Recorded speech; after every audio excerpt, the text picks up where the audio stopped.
Hello students, आज हम करेंगे माइक्रो इकोनॉमिक्स का chapter 9 concept of revenue. Revenue का मीनिंग होता है income.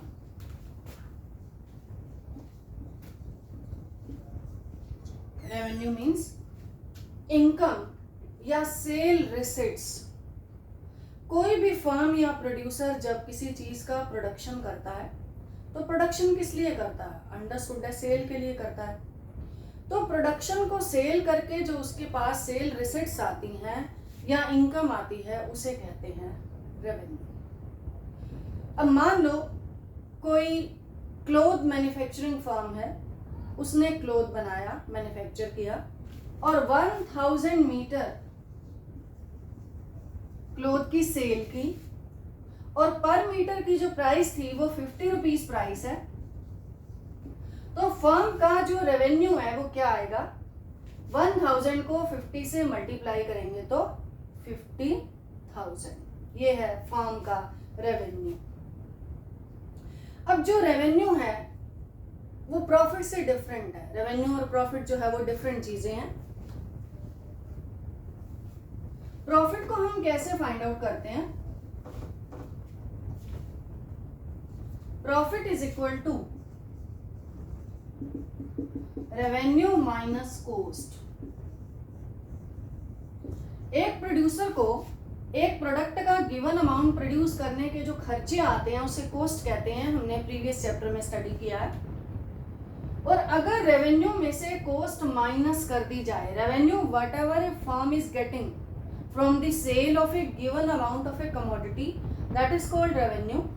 When we deduct cost of production of that commodity, production of that given amount of the commodity, when it is deducted from revenue we get profit. अगर profit में cost को plus कर दें तो ये आ जाता है रेवेन्यू। प्रॉफिट में कॉस्ट को प्लस करते हैं तो रेवेन्यू आता है। अब हम रेवेन्यू के डिफरेंट कॉन्सेप्ट्स पढ़ेंगे। कौन कौन से? टोटल रेवेन्यू, एवरेज रेवेन्यू और मार्जिनल रेवेन्यू। जैसे हमने टोटल कॉस्ट, मार्जिनल कॉस्ट और एवरेज कॉस्ट की थी, तो सबसे पहले हम करने जा रहे हैं टोटल रेवेन्यू। इसको डिनोट करते हैं हम TR से, टोटल रेवेन्यू। टोटल रेवेन्यू क्या है? एक फर्म को अपने प्रोडक्ट का गिवन अमाउंट, यानी given amount of a commodity when it is sold, whatever a firm gets, it is called total revenue. Suppose 10,000 units किसी भी चीज की प्रोड्यूस की है, प्रोड्यूसर ने 10,000 यूनिट्स जो है वो शूज प्रोड्यूस किए हैं और एक यूनिट की प्राइस जो है वो 500 रुपीज प्राइस है। अब ये 10,000 यूनिट क्या है? ये है आउटपुट या इसको हम कहेंगे क्वांटिटी। और ये 500 रुपीज क्या है? ये है price. It means when we multiply quantity, 10,000 को अगर हम 500 से मल्टीप्लाई करेंगे, क्वांटिटी को प्राइस से मल्टीप्लाई करेंगे, Q इंटू P लगा सकते हैं आप इसका। Q stands for quantity, P stands for price, it is equal to TR यानी कि टोटल रेवेन्यू। क्वांटिटी 10,000 है, प्राइस 500 है। अगर हम इसको मल्टीप्लाई करते हैं तो जो भी अमाउंट आता है ये फर्म का है टोटल रेवेन्यू यानी टोटल इनकम। जो एक firm total income from the sale of a given amount of a commodity a firm को मिलता है, प्रोड्यूसर को मिलता है, that is called total revenue. इसका फॉर्मूला हुआ क्वांटिटी को हम प्राइस से मल्टीप्लाई कर देंगे तो आएगा टोटल रेवेन्यू। इसके बाद हम करने जा रहे हैं मार्जिनल रेवेन्यू। मार्जिनल रेवेन्यू को हम डिनोट करेंगे MR से।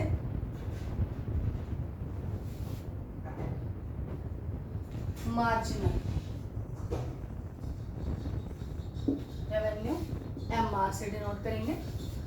मार्जिनल रेवेन्यू क्या है? It is change in total revenue due to the sale of one more और less unit of a commodity. अगर एक यूनिट ज्यादा बेची जाती है, प्रोड्यूसर ज्यादा बेचता है, तो फर्म के टोटल रेवेन्यू में क्या चेंज आता है, that is called marginal revenue. It is change in total revenue due to the sale of one more और less unit of a commodity. Suppose 10 units की सेल एक फर्म करती है, तो फर्म को मिलता है total revenue 550 rupees. This is total revenue when 10 units are sold. और फर्म अगर 11 यूनिट्स की सेल करती है तो उसका टोटल रेवेन्यू बढ़कर जो है वो 600 हो जाता है। अब 11th यूनिट का मार्जिनल रेवेन्यू क्या हुआ, 50 रुपीज। 11th यूनिट के मार्जिनल टोटल रेवेन्यू में से अगर हम 10 यूनिट्स का टोटल रेवेन्यू माइनस कर देंगे तो आएगा 11th यूनिट का मार्जिनल रेवेन्यू। तो मार्जिनल रेवेन्यू का फॉर्मूला होगा MR is equal to MRN लगा सकते हैं, कोई भी यूनिट 5th है, 6th है, 4th है, कोई भी है। MRN is equal to TRN minus TRN minus 1, जो आपने प्रोडक्शन वाले चैप्टर में भी किया था, कॉस्ट वाले चैप्टर में भी किया था। सपोज हम ये 11th यूनिट का मार्जिनल रेवेन्यू फाइंड आउट करने जा रहे हैं, तो 11th यूनिट का टोटल रेवेन्यू इसमें से माइनस करेंगे। यहाँ पे 11 नंबर है तो 11 माइनस 1 10 हो गया, तो 10th यूनिट का टोटल रेवेन्यू अगर माइनस कर देंगे तो ये आएगा मार्जिनल रेवेन्यू किसका, 11th यूनिट का। तो 600 minus 550 it will be equal to 50। This is called marginal revenue. या इसका एक और फॉर्मूला हो सकता है,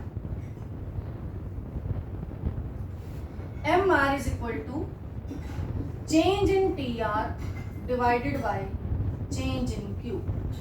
टोटल रेवेन्यू में होने वाला change delta TR divided by delta Q। Total revenue में जो चेंज हो रहा है डिवाइडेड बाय क्वांटिटी में जो चेंज हो रहा है, it is equal to marginal revenue. क्योंकि रियल लाइफ में फर्म कोई एक यूनिट में चेंज नहीं करती है, हजारों यूनिट में चेंज कर सकती है। सपोज 1000 यूनिट को सेल करके टोटल रेवेन्यू आ रहा है 50,000। अगर 1500 यूनिट बेची जाती हैं तो टोटल रेवेन्यू में क्या चेंज आएगा, तो उसके लिए फॉर्मूला है delta TR divided by delta Q। तो ये आएगा हमारे पास मार्जिनल रेवेन्यू। आगे हम करने जा रहे हैं एवरेज रेवेन्यू।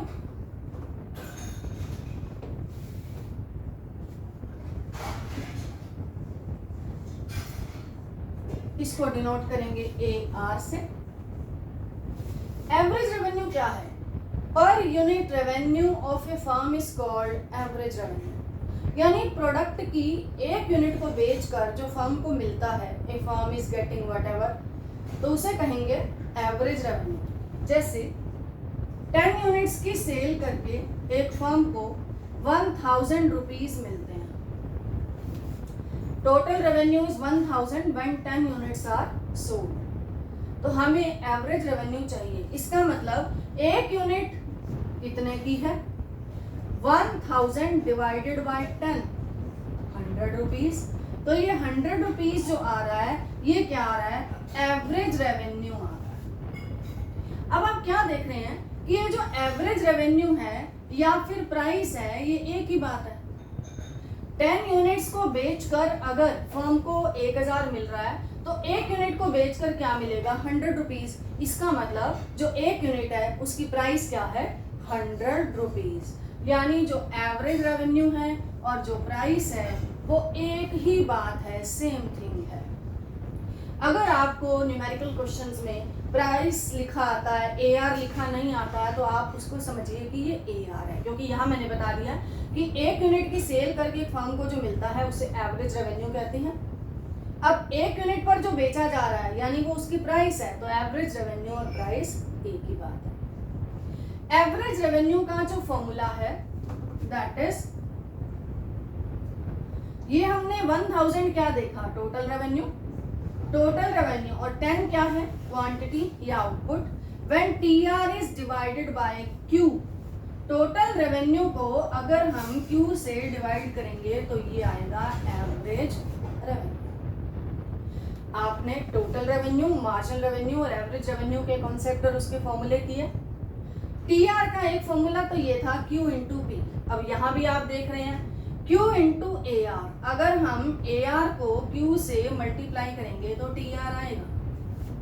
टोटल रेवेन्यू अगर आपने न्यूमेरिकल में फाइंड आउट करना हो, suppose A R and quantity या आउटपुट इज गिवन, आपको मल्टीप्लाई करना है और टी आर आप फाइंड आउट कर सकते हो। या फिर आपको अगर एम आर दिया हो, M R means marginal revenue दिया हो, तो भी आप टोटल रेवेन्यू फाइंड आउट कर सकते हैं। कैसे? Sum total of M R. M R की हर एक यूनिट का सम टोटल करते जाइए। जैसे मान लो एम आर जो है पहले 5 है, फिर 7 है, फिर 8 है, फिर 9 है, तो टी आर फाइंड आउट करने के लिए पहले आप 5 ले लेंगे, 5 में 7 प्लस करेंगे 12 आएगा, 12 में 8 प्लस करेंगे 20 आएगा, 20 में 9 प्लस करेंगे 29 आएगा।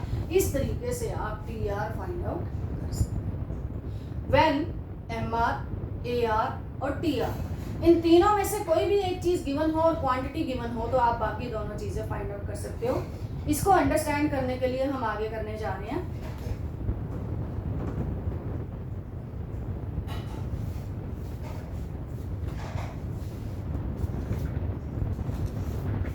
सपोज परफेक्ट कंपटीशन है। परफेक्ट कंपटीशन होता क्या है? ये एक मार्केट फॉर्म है।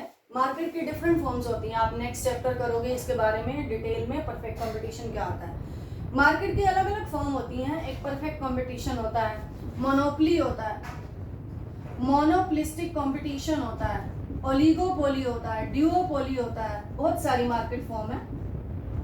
मोनोपोलिस्टिक कंपटीशन, ओलिगोपोली, ड्यूओपोली, ये जो चीजें हैं ये वाली पहले आपके सिलेबस में थी, अब डिलीट हो गई हैं। आपके सिलेबस में अब रह गया सिर्फ परफेक्ट कंपटीशन। तो जो हम अगला चैप्टर करेंगे तो उसमें हम सिर्फ परफेक्ट कंपटीशन करेंगे। अब हम बात कर रहे हैं यहाँ पर परफेक्ट कंपटीशन की। होता क्या है? परफेक्ट कंपटीशन वो मार्केट फॉर्म है जिसमें क्या होता है कि बहुत सारे प्रोड्यूसर्स हैं या बहुत सारी फॉर्म्स हैं उस प्रोडक्ट को प्रोड्यूस करने वाली। कोई भी प्रोडक्ट ले सकते हो आप, व्हीट ले लो, आप पेन ले लो, आइसक्रीम ले लो, कपड़ा ले लो, कोई भी प्रोडक्ट ले लो। उस प्रोडक्ट को प्रोड्यूस करने वाली there are so many firms, producers. लेकिन क्या होता है, वो प्रोडक्ट सेम होता है। प्रोडक्ट की colour, quality, design, packing, price, everything is same. जब ये सब कुछ सेम होता है, इसका मतलब क्या है कि प्रोडक्ट जो है वो होमोजीनियस होता है। होमोजीनियस होता है same, same colour, design, packing, size, price, everything is same. When everything is same, price is same. Price same होती है। प्राइस को मैंने अभी अभी क्या बताया कि A R, it is equal to A R. ये क्या होता है? सेम होता है। सारी जो फर्म्स इस इंडस्ट्री के अंदर होती हैं, group of firms is called industry. सारी जो फर्म्स होती हैं इंडस्ट्री के अंदर वो प्राइस टेकर होती हैं। प्राइस टेकर का मतलब जो प्राइस एक इंडस्ट्री में डिटरमिन हो जाती है, वो फर्म जो है प्राइस को रिसीव करके उसी प्रोडक्ट पे अपना प्राइस बेचती है। अपनी मर्जी से एक फर्म प्राइस को डिटरमिन नहीं करती है क्योंकि प्रोडक्ट जो है होमोजीनियस होता है। तो परफेक्ट कंपटीशन का मतलब आप सिंपल सा इस चैप्टर के लिए तो इतना ही समझिए कि there are so many firms in the market, product produced by these firm is identical, homogeneous, so price is same and AR and price is same thing. Price is same, AR is same, and firm is price taker. Whatever price is fixed by the industry, a firm just receives that price and sells the product at that price. तो ये perfect competition में revenue जो है वो किस तरीके का होगा, AR, TR और MR का जो है वो क्या बिहेवियर होगा, हम करने जा रहे हैं with the help of schedule and diagram. पहले हम शेड्यूल बनाते हैं। आउटपुट या क्वांटिटी 1 2 3 4 5 6। अब हम लिखते हैं AR। मैंने आपको पहले ही बताया AR या प्राइस की बात है। सपोज AR 10 है। अगर एक यूनिट बेची जा रही है तो भी प्राइस 10 है, अगर 4 बेची जा रही है तो भी 10 है, 6 बेची जा रही है तो भी 10 है। यानी फर्म जो है प्राइस को ना बढ़ा रही है ना कम कर रही है, प्राइस इज सेम। अब अगर हम टी आर फाइंड आउट करें। T R stands for total revenue. तो अभी अभी हमने किया P इंटू क्यू, आउटपुट या क्वांटिटी एक ही बात है। ए आर को हम क्यू से मल्टीप्लाई करेंगे तो आएगा टी आर, तो 10 आया। 10 को 2 से करेंगे 20, देन 30, 40, 50 एंड 60, ये आया हमारे पास T R. You can see that T R increases at constant rate, constant rate से बढ़ रहा है 10, 20, 30, 40। When more and more units are sold, TR increases at constant rate. Now, what is MR? पहली unit का TR 10 है तो MR भी 10 होगा, क्योंकि इससे पहले 0 यूनिट बेची जा रही है तो 0 ही टोटल रेवेन्यू होगा। तो 10 में से 0 माइनस करेंगे तो 10 आएगा। फिर 20 में से 10 माइनस करेंगे तो भी 10, 30 में से 20 माइनस करेंगे, क्योंकि हम नेक्स्ट यूनिट में से पहले वाली यूनिट का TR माइनस करते हैं, देन वी गेट MR। अभी अभी हमने फॉर्मूले में किया, आगे भी 10 आएगा, 10 आएगा।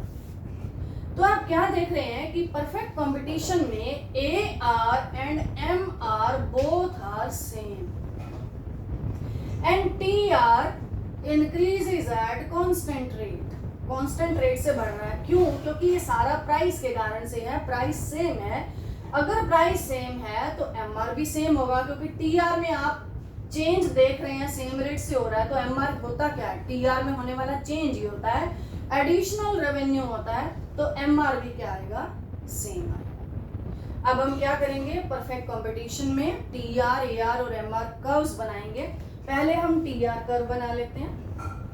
आउटपुट को लीजिए एक्स एक्सिस पर और TR को लीजिए आप वाई एक्सिस पर। स्टार्टिंग में आप क्या देख रहे हो? TR 10 है, 20 है, 30 है। अगर आप नंबरिंग करते हो, पॉइंट्स लगाते हो 10, 20, 30, 40, 50, 60 लाइक दिस, तो यहाँ पे आप क्वांटिटी लिखते हो 1, 2, 3, 4, 5, 6 ऐसे लिखते हो। पहली यूनिट बेची जा रही है तो TR 10 है। सेकंड 2 बेची जा रही हैं, 2 units are sold, TR becomes 20, then 30, 40, इस तरीके से पॉइंट्स आएंगे आपके। By joining these points we get TR curve like this. TR curve इस तरीके से बनता है परफेक्ट कंपटीशन में, यानी TR increases at constant rate. आगे हम करने जा रहे हैं AR और MR। आउटपुट लीजिए एक्स एक्सिस पर और वाई एक्सिस पे लेंगे आप AR एंड MR।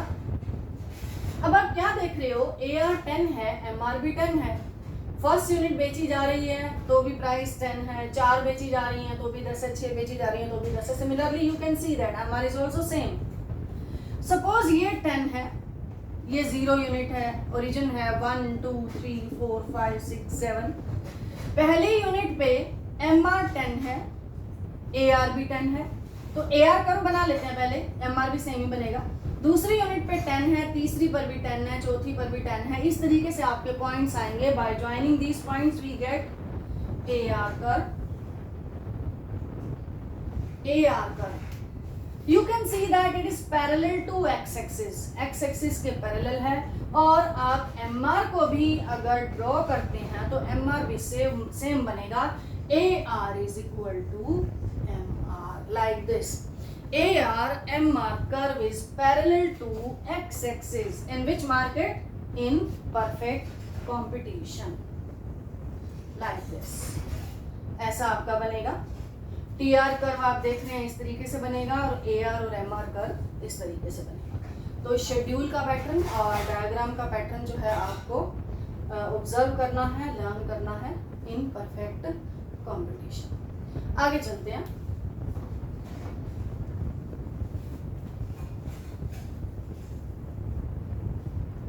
आगे हम करने जा रहे हैं मोनोपोली और मोनोपोलिस्टिक मार्केट। मोनोपोली और मोनोपोलिस्टिक मार्केट में क्या होता है? TR, AR और MR का बिहेवियर ये देखना है हमने।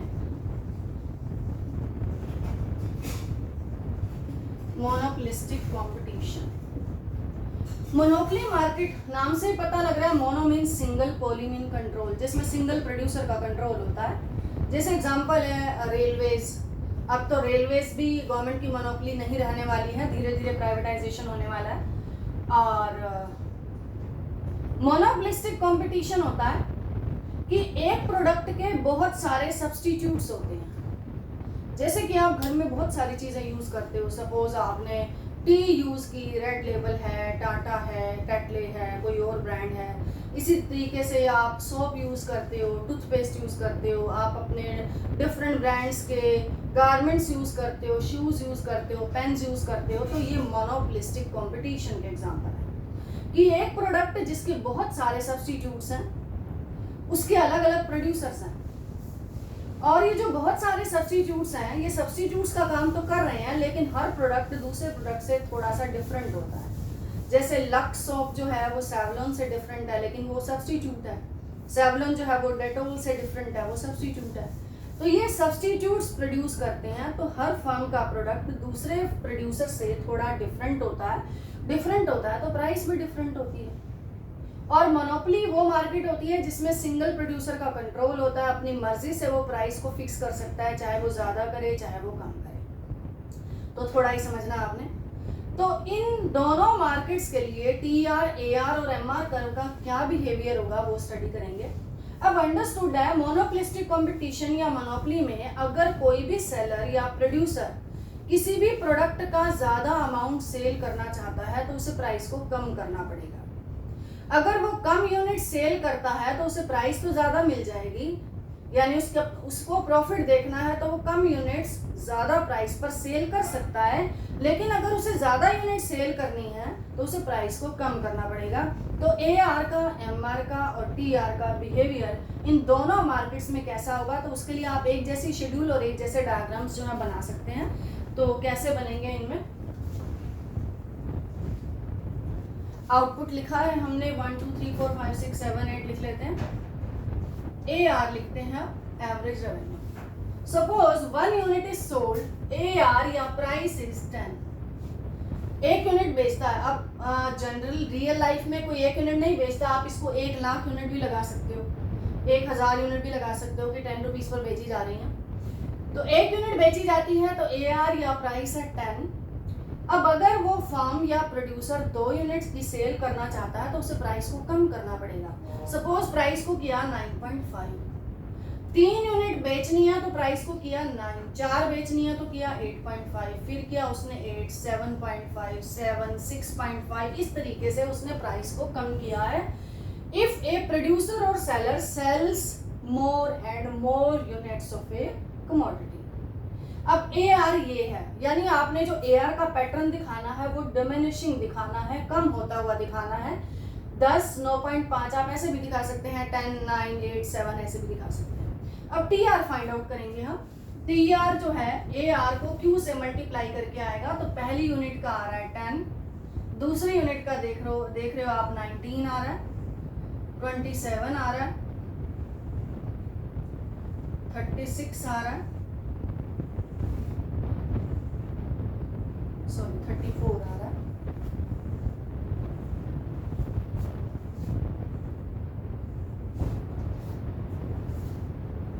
34, देन 40,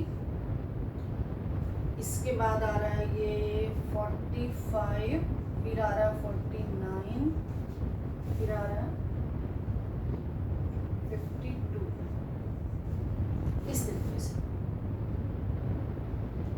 अब आप क्या देख रहे हो, T R is increasing, what हो रहा है T R, but at diminishing rate. T R is increasing but at diminishing rate. 10 के बाद 19, 9 का डिफरेंस, 19 के बाद 27, 8 का डिफरेंस, 7 का डिफरेंस, आगे 6 का, 5 का, 4 का, 3 का, आगे और करेंगे 3, 2, 1, 0 ऐसे होता चला जाएगा।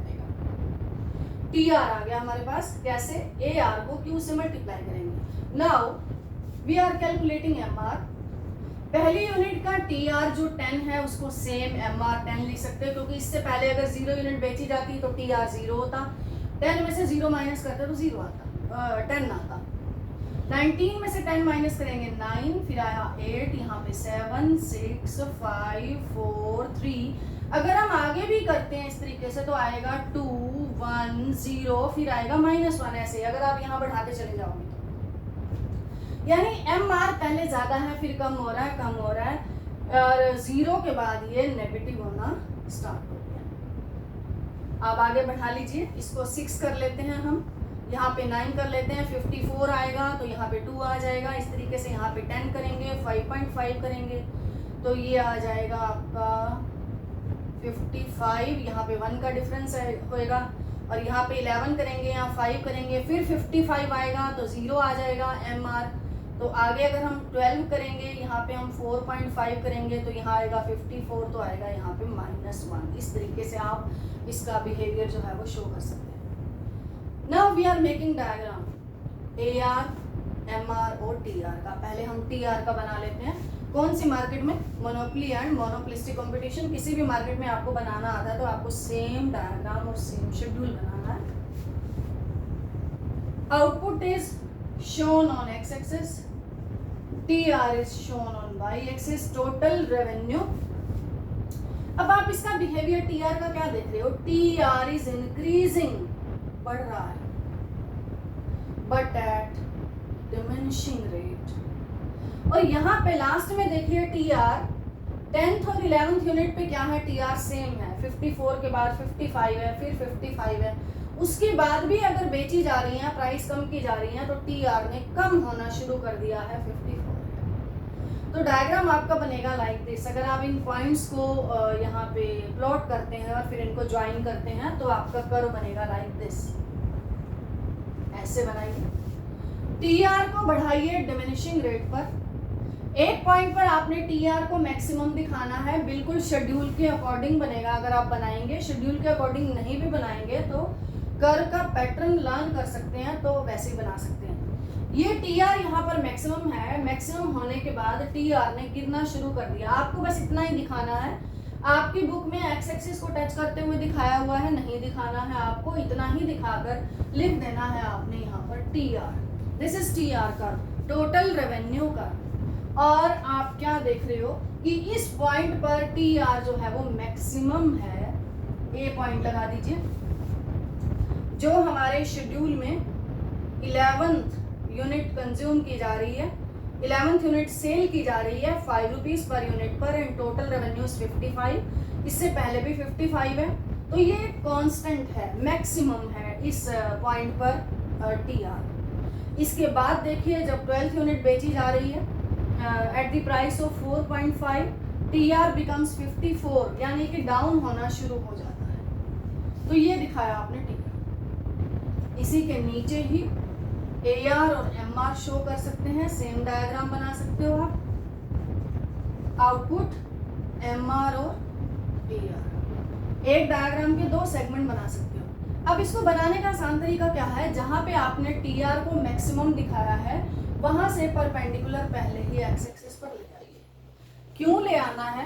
क्योंकि आपने इस पॉइंट पर MR को 0 दिखाना है। शेड्यूल के अकॉर्डिंग भी देख रहे हैं, 55 के बाद 55 है, तो MR 55 में से 55 माइनस करेंगे तो 0 आएगा। तो इस पॉइंट पर आपको MR को 0 शो करना है। अगर आप बिना पॉइंट्स के डायग्राम बनाते हैं तो ऐसे बना लीजिए। अब आप देखिए AR और MR कर्व को। AR स्टार्टिंग में 10 है, MR भी 10 है। AR कम हो रहा है, MR कम हो रहा है, फिर AR कम हो रहा है, MR भी कम हो रहा है। लेकिन आप रेट देखिए, AR तो कम हो रहा है 0.5 से और MR कम हो रहा है 1 से। AR बन रहा है 9.5 तो MR है 9 और AR 9 है तो ये 8 है। इसका मतलब MR के जो गिरने का रेट है वो ज्यादा है। AR is decreasing, MR is also decreasing, but MR decreases more rapidly या faster than AR। तो आपने कर्व स्टार्ट करना है यहाँ से आप बनाइए AR कर्व स्टार्ट कीजिए। पहले AR कर्व को बनाकर यहीं पर छोड़ दीजिए। इसी के साथ आप बनाइए MR कर्व। MR कर्व को आप इस पॉइंट पर ले जाइए यहाँ पर, और इसको नीचे ले आइए, नेगेटिव भी दिखाना है। MR curve is like this, it is downward sloping. AR curve is also downward sloping.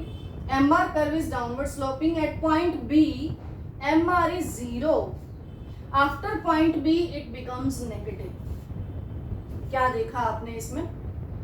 MR जो है जब 12th यूनिट कंज्यूम की जा रही है तो -1 हो जाता है, जब 11th यूनिट कंज्यूम की जाती है तो MR जो है वो 0 हो जाता है। डायग्राम में देखिए बोथ आर डिक्रीजिंग, इनका जो रिलेशनशिप है वो क्या बनता है, AR is decreasing, MR is decreasing, but MR is decreasing faster than AR, तेजी से गिर रहा है, तभी तो देखिए MR कर्व AR कर्व के नीचे है। दूसरा, AR हमेशा पॉजिटिव होता है, नॉन नेगेटिव होता है, लेकिन MR पॉजिटिव, जीरो और नेगेटिव हो सकता है। AR पॉजिटिव होता है लेकिन MR पॉजिटिव, जीरो और नेगेटिव हो सकता है। तीसरा point, both can be calculated from TR, दोनों का ही कैलकुलेशन जो है टोटल रेवेन्यू से आप फाइंड आउट कर सकते हो। इसके बाद MR curve remains at the left of AR, MR curve AR के लेफ्ट साइड में रहता है। ये आप रिलेशनशिप बता सकते हो AR और MR कर्व में। अब MR कर्व आप देखिए कि पॉजिटिव है, जीरो है तो एक्स एक्सिस को टच कर रहा है, नेगेटिव है तो इसके नीचे जा रहा है, लेकिन AR हमेशा पॉजिटिव है तो ये एक्स एक्सिस के ऊपर रहता है। आपकी बुक में इसको एक्स एक्सिस को टच करते हुए दिखाया गया है और इसको भी एक्स एक्सिस को टच करते हुए दिखाया है, आपने नहीं करना है, क्योंकि ऐसा तभी होता है जब टोटल रेवेन्यू जीरो हो जाए। जीरो होने का क्या मतलब है, जब चीजें फ्री में बांटी जाए, फ्री में नहीं बांटी जाती है। वो तभी हो सकता है कि जब गवर्नमेंट जो है फ्री में अगर दवाइयाँ बांट रही है, खाना बांट रही है, तो TR या AR जो है वो जीरो हो सकते हैं, लेकिन रियल लाइफ में ऐसा होता नहीं है। गवर्नमेंट ही कर सकती है, वो एक एक्सट्रीम सिचुएशन है, तो no need to show on paper, make diagram like this, तो वैसा बनाने की जरूरत नहीं है जो बुक में है, ये वाला आप बना सकते हो। अब TR और MR में आप क्या रिलेशनशिप देख रहे हो, when TR increases eight diminishing rate, TR diminishing rate पर बढ़ रहा है तो MR इज फॉलिंग, MR गिर रहा है। When TR is maximum at point A, MR is zero at point B, MR zero है पॉइंट B पर। When TR tends to fall, जब TR ने गिरना शुरू कर दिया तो MR becomes negative. Both can be calculated from each other. आपने देखा TR गिवन है तो MR फाइंड आउट कर सकते हैं और MR गिवन है तो TR फाइंड आउट कर सकते हैं। ये था इन तीनों में relationship under the market, monopoly and monopolistic competition. Next part हम करेंगे नेक्स्ट वीडियो में।